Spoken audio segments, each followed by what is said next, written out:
Okay, so welcome to part 2 of composition. So we're going to focus more on showing examples and then going through the general do's and don'ts of composition in this video. So we talked a little bit in the last video about general schemes like the S or the Z, the X, the U, the T, the L, the J. I'm going to pull this up a little bit again. The C, the tunnel or the O, the horizontal bar, pyramids. So these are just some general design schemes or plans that you can think about, and they're ways that we want to try to place things and use our line to move the viewer's eye around things. So first thing, we talked about some things not to do, so I do want to show you some mistakes that I have made. So this painting is never going to be finished.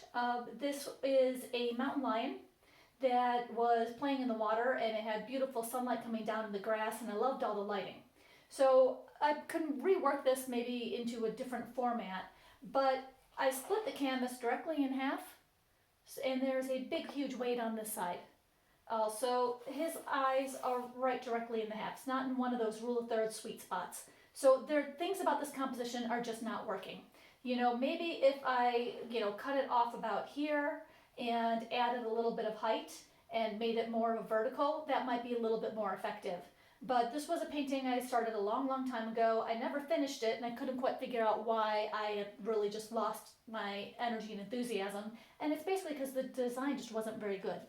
Another one that's not quite as bad, these are some water buck. But again, we really want to avoid putting things directly in the center. And well, guess what? He is our main focal point, and his head is directly in the center. Things are pretty evenly spaced. So there's, about this much is dark, but that happens to be about the same height as the water buck are. And then it's pretty much equal light and dark. There isn't any of the most, some, and a bit, or dominant, subordinate, and accent. So really this piece perhaps could be improved if I, gave it some more height and gave it some more. It's really hard to say, but this is just one that, again, the composition seemed good at the time, but it really isn't going to work. So this is another one that will really never get finished. Okay, so those are a couple examples of what not to do, and I will only ever criticize my own work because I just, Terry Isaac, when he did his workshop, did a whole critique session with the slideshow that were all his own work, and he showed all the things he shouldn't have done. And it really, to me, it was very generous of him to do that, and not to mention very vulnerable to just kind of put himself out there. But I really respected and admired that about him. So anyways, since Terry is no longer with us, I am not going to be using any of his work to demonstrate because I don't have any approval from him. So we're going to pretty much focus on some of my work, Dustin Van Wetchel's, Greg Beecham's, and Guy Coombs' work. So that's what we're going to talk about in showing some good composition. Okay, so let's jump in because this is the more of the fun stuff. So this is I'm actually just going to get rid of this because we don't need to be looking at this anymore because I think it kind of takes away. But you get the general idea. Now, not every painting you don't have to be able to label it, but it is good just to kind of keep that in mind. So I said that Dustin is pretty much one of the best at using the zigzag S or Z format, like design plans.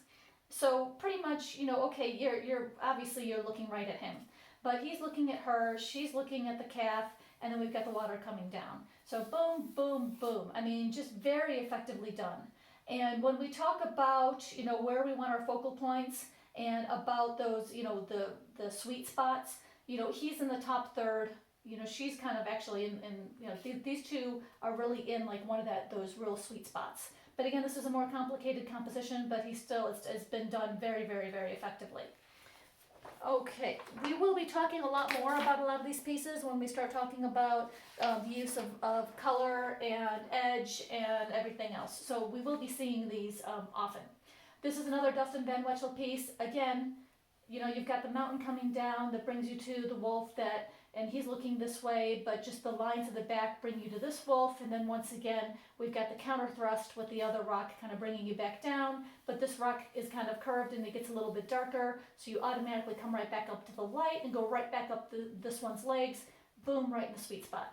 So again, this is just a really nice example of how the use of shapes and light move your eye around. Okay. So we're sticking with Dustin here for right now, and if you imagine this one turned on the side, you're still going to see, that things are kind of curving around. So basically, this is another good example of how he just uses all of these elements and the posture to move everybody around.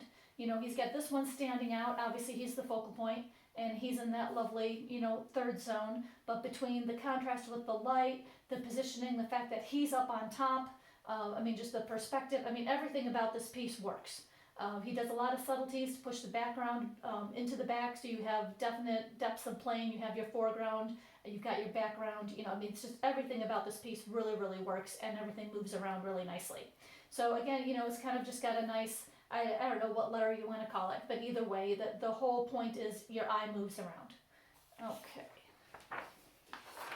So I don't want anyone to get caught up on I need to make a T, I need to make an S.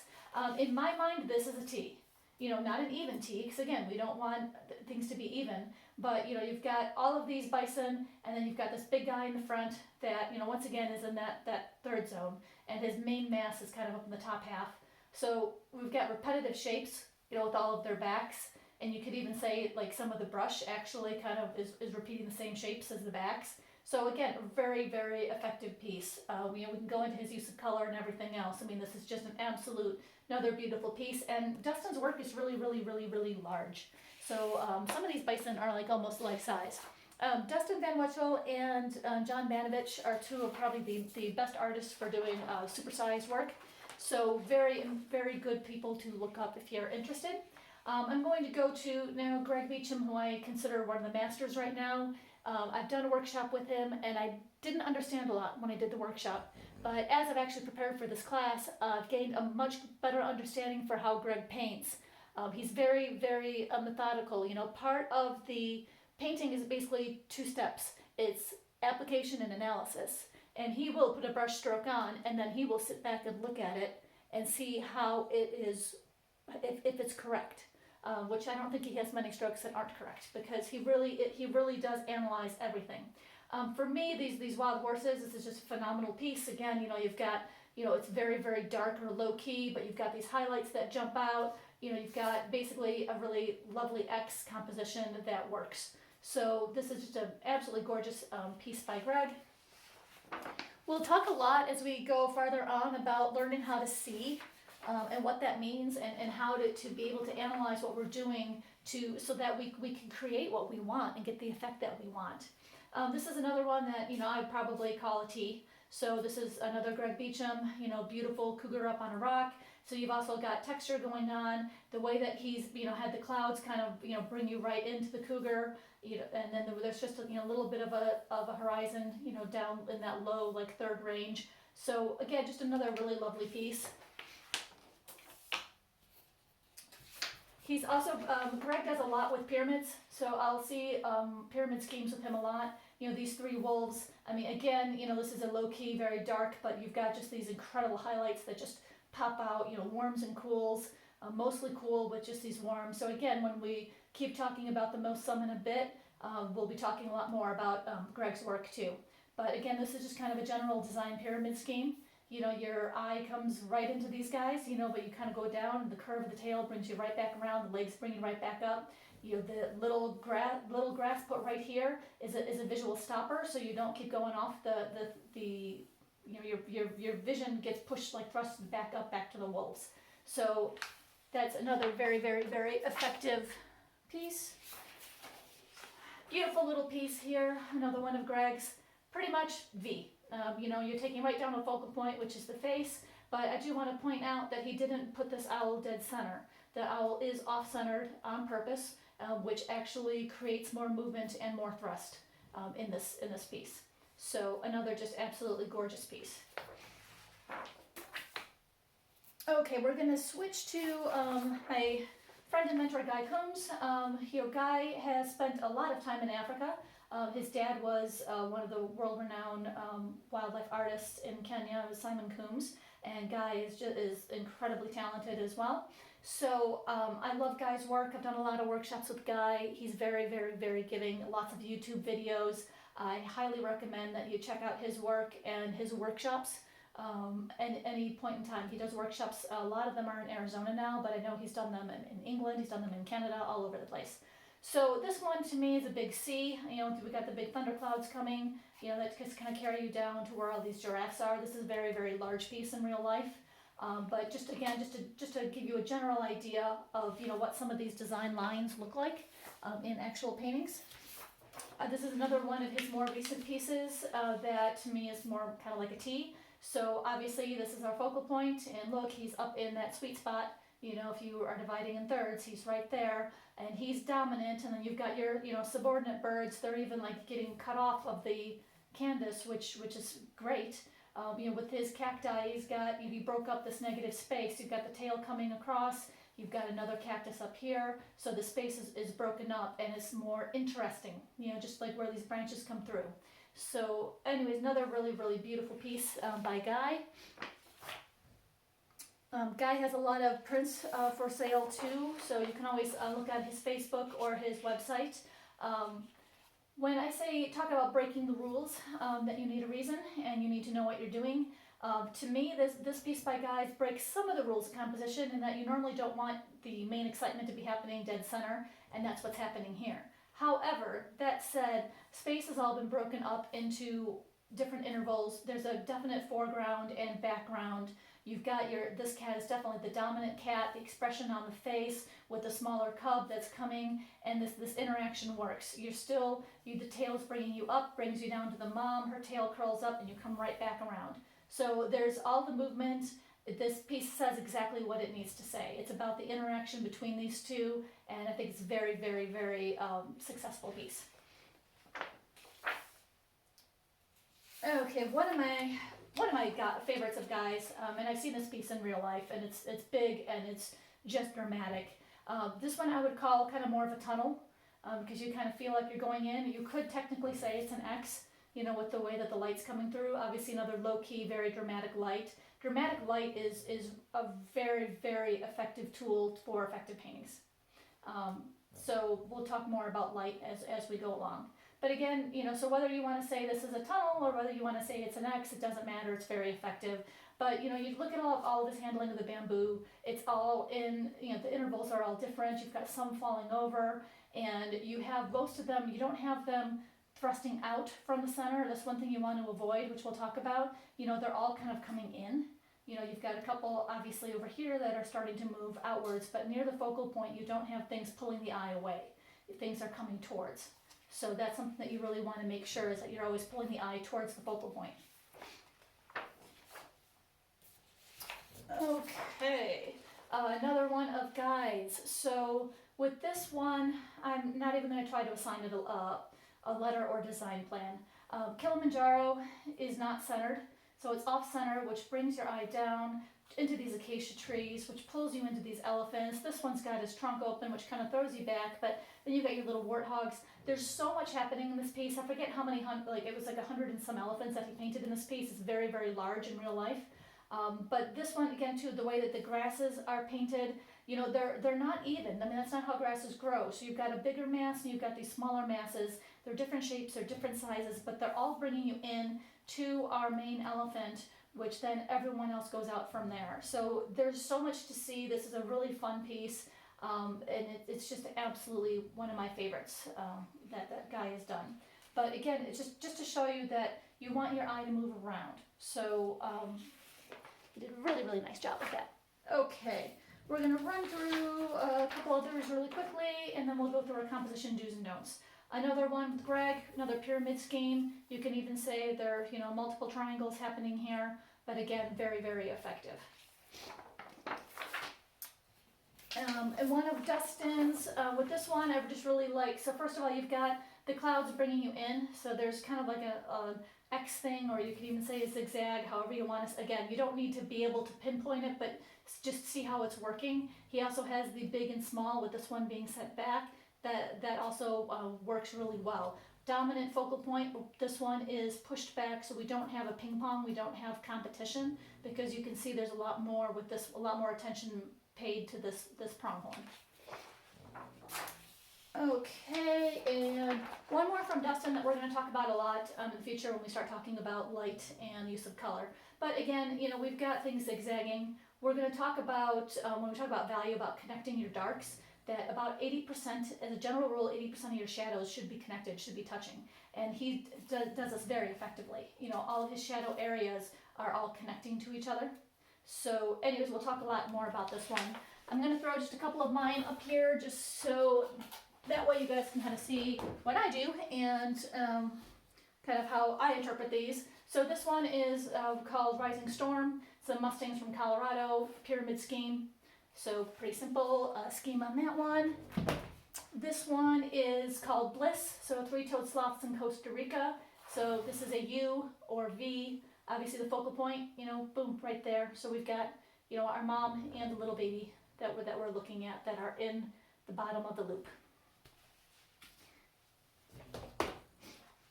So this is our little otter, so we can either call the otter a V, we can maybe call it an L, we can call this one more of a band because of the band of blue. You know, there's all sorts of different ways that, you know, again, you don't have to be able to say this is it for sure, but there's things that move our eye around. We've got our little bubbles that take you back into the otter's face. He's got his little purple urchin, his foot's flipped up, so there's things that are moving the eye around.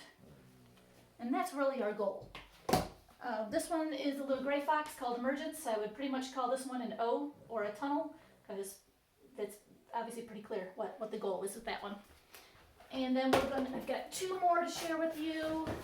This one is Structural Balance. It's a rock hyrax, the closest living relative to the elephant. And this was from South Africa. But again, I pretty much call this one almost like an X. But our focal point, you know, again, divide our thirds. Boom, so this one's our focal point, and then everything kind of moves around from there. And then the last one that I'm going to share is a very simple backwards L, and this is a ground hornbill. They actually have really huge beaks that come out, but he's looking head on, but pretty much he's an L. So again, you know, the focal point is up with his eyes, so that's why it's held up here, you know, not dead center. Okay. So let's talk now about our composition do's and don'ts. So we're going to go through these kind of quickly, and then we're going to kind of wrap it up for today. So have a good design plan. Does it hold up as an abstract? Remember, the time to figure out your composition is before you start painting. So we're going to talk, you know, we talked a little bit about lines, and when you look at things as a black and white, you know, do the values hold up? We'll talk more about value. And does it just hold up on its own? You know, if you're just looking at it from shapes and values. Have a clear focal point. Don't make the viewer guess where they're supposed to look. Have a strong value pattern. Again, 80% of the dark should connect. Have varied and interesting shapes while maintaining balance. Have your varied intervals. Make no two intervals the same. You're going to hear this over and over and over and over and over again. Use color effectively. Either warm or cool should dominate. And again, most, some, and a bit. We're going to hear this over and over and over again. Keep your edges varied, lost and found, hard and soft. We'll talk about edge later. Establish your planes of depth, your background, midground, foreground. You want to make sure you think about that, but you also want elements that help you move back and forth through them so they don't look like they're cut and pasted. We're going to talk about shape, value, and line to move our viewer's eye around. We're going to keep the background subordinate by using harmonious value and color, especially around the focal point, but we're going to talk about how to push that background back so it's not competing with the focal point. We want areas that are going to move from dark to light, gray to color, small to large, dull to bright, cool to warm, makes things more interesting. Establish the mood. It's not going to happen on its own. We talked about evoking emotion in one of the previous lectures, so we have to have a mood. And you do everything to support it, from choosing your format to choosing your placement of things. Include a place for the eye to rest. Leave something to the imagination. Something else you're going to hear from me a lot is all emphasis is no emphasis. So we want, our brains like to fill in the gaps. And also, we can't have everything in focus all the time. That's not how our eyes work. It's not how our brains work. Having some things unclear takes more skill than painting everything up to every detail. Keep things fresh, don't overwork it, know when to stop. Again, most, some, and a bit. Make no two intervals the same. Remember the golden mean or the rule of thirds, and also the sum emphasis of all emphasis is no emphasis. So, composition don'ts. We're going to kind of blast through these, and then we're going to call it a day. So avoid elements which divide the piece in half horizontally, vertically, or diagonally. You know, we've talked about this over and over already today. Do not equally space things. Do not have, keep your intervals different. Avoid placing all of your interesting elements in the center. Avoid being too busy, having confusing patterns of visual coleslaw. You really have to watch this with a lot of trees and grasses and background things. Avoid leaving the viewer's eye out of the painting. Avoid conflicting focal points or centers of interest. We don't want a visual ping pong. One must dominate. Avoid converging lines. We're going to talk more about what converging lines are.